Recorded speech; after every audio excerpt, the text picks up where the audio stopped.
Nikapita kakutana na mtu anauliza, hivi kwa nini Mungu anatuacha kwenye shida, huku akijua kuwa ni watoto wake?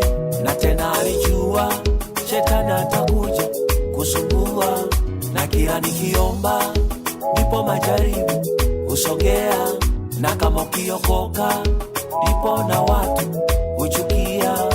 Au ndo maana Mungu alijificha tusimuone, maana alijua akionekana dunia nzima itaandamana.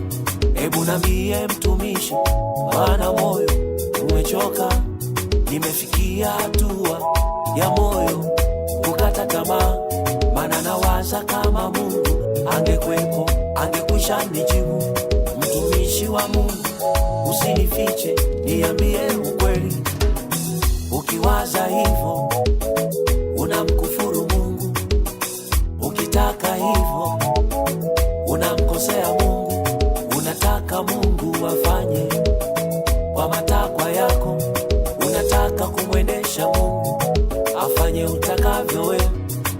Bora ungejua mawazo ya Mungu ni mema kwetu, tena hutoa kwa wakati na kila kitu unachostahili.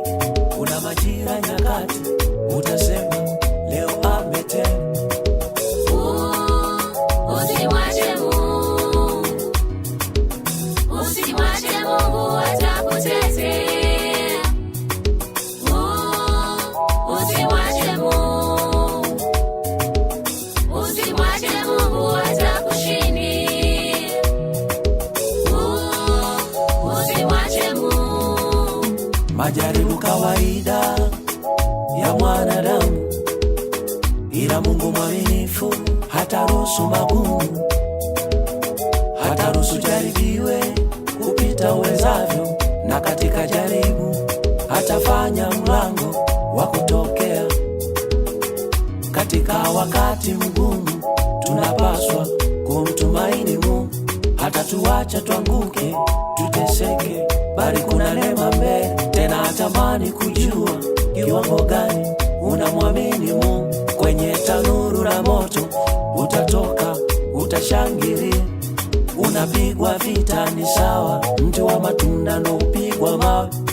Kwa maana Mungu usimwache peke yako uwezi, ila ukiona umejaribiwa